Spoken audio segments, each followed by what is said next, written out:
So usually I start out just thinking about a nice level face cut.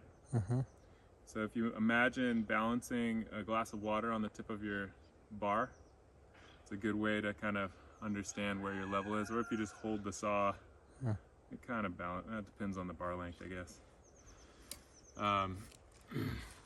You're going to be using most of this wood, so probably come in around here. And you have a couple different options, basic options with cuts. One, like the loggers, it's called a Humboldt cut, and you come in with your face cut, and then you come under, it's an undercut, and this allows for it to land butt first rather than tip first, and it's less chance of destroying your lumber. We want to come in about a third of the way on the tree, and this on your saw is a sight. So as you come in with your dogs, these spikes, and as you're coming around, you'll be sighting, and you want to land in the direction you want it to fell, and then about a third of the way through the entire diameter of the trunk. So we'll do that bit.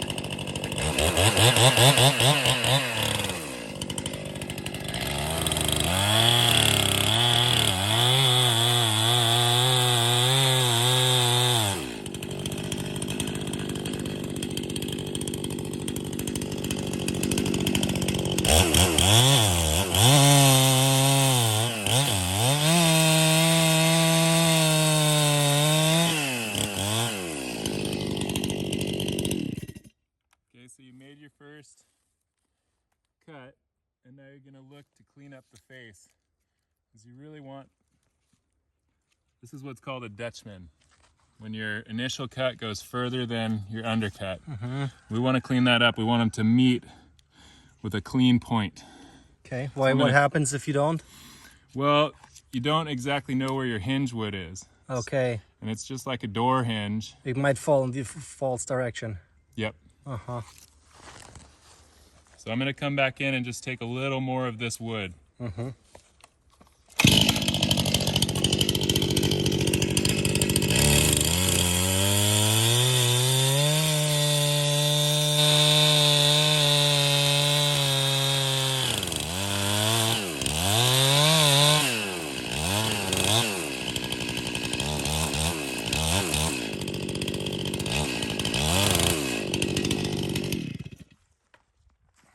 I saw you like going sort of like to the side here.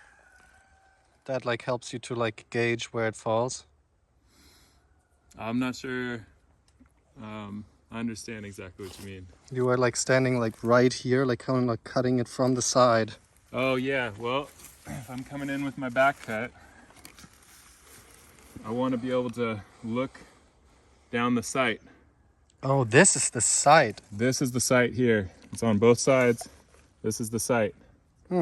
Okay, so when you're coming in, I already know that I pointed this one at an object. I was pointing it just to the left of that rock. So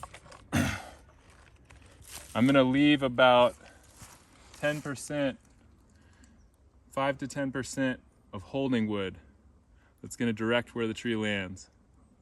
And that's the hinge wood, the holding wood. And we want it to be perpendicular to our face cut. In order for that to happen, I need to be coming in, and I need to have this sight land right at the same point that I was looking in the initial cut. Does that make sense? So I'm going for the left of that rock right there. And I want to line up the cut to be just higher than your face cut. If it's lower, there's more of a chance of the tree coming back at you.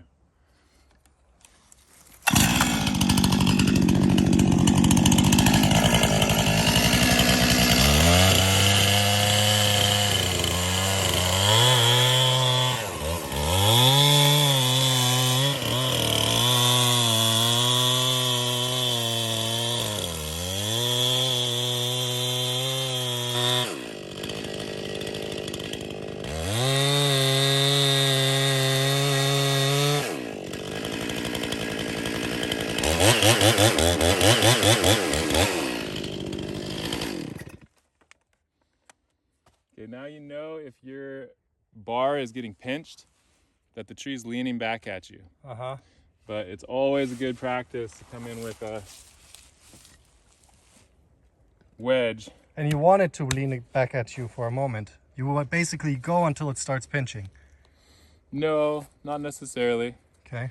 No, I mean, it just really depends on what the tree wants to do at this point. But we're making it do what we want it to do. Yeah. So once you have an inch or two to get a feller's wedge in there, get that in there, because now we know it can't come back at us. Mm-hmm. Unless it's got a real heavy lean, and we probably shouldn't be Standing messing here. with a tree like that. Okay, so now the idea is just to watch what's happening in this crack. If we see nothing happening, it's likely that the tree wants to come back at us. What do you mean it's nothing is happening? If it's not getting larger, because with this wedge here, it can't get smaller now, right? The tree can't move back. Mm-hmm. But it can get larger if it's starting to go, in which case we stop our cut, pull the saw out, and get out of there. Now I wouldn't usually, this is a small tree, but on a bigger tree, I'd be on my feet usually, Mm-hmm. or and I'd have an escape plan. And especially if you're in a crowded forest where a tree could break off another limb, or the top of the tree could come flying back at you, you want to run in a diagonal direction, is what loggers tell you. Mm-hmm.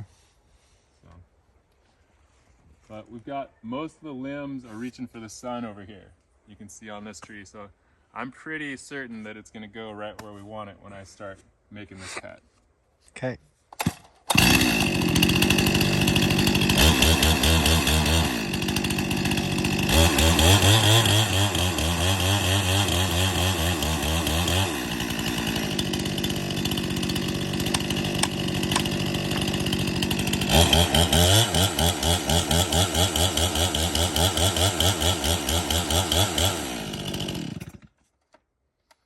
So that's about as much holding wood as I want to take off without pounding in a wedge further, because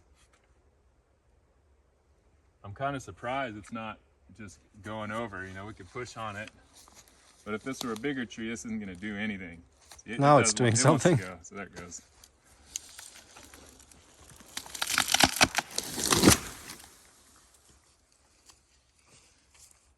So look at this, look at what happened here. Yeah.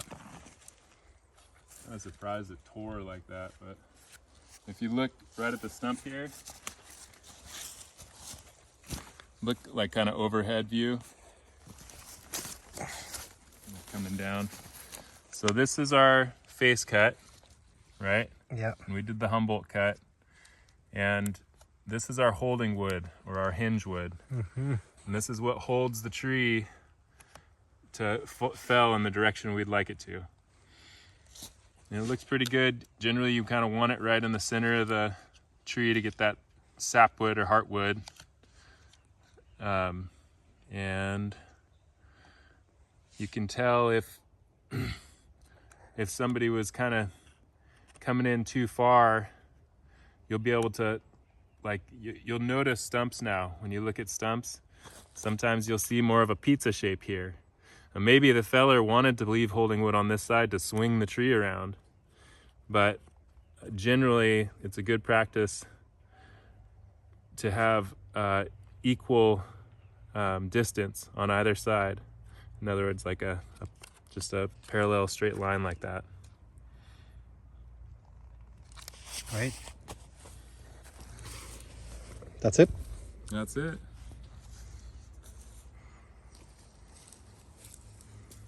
Beautiful.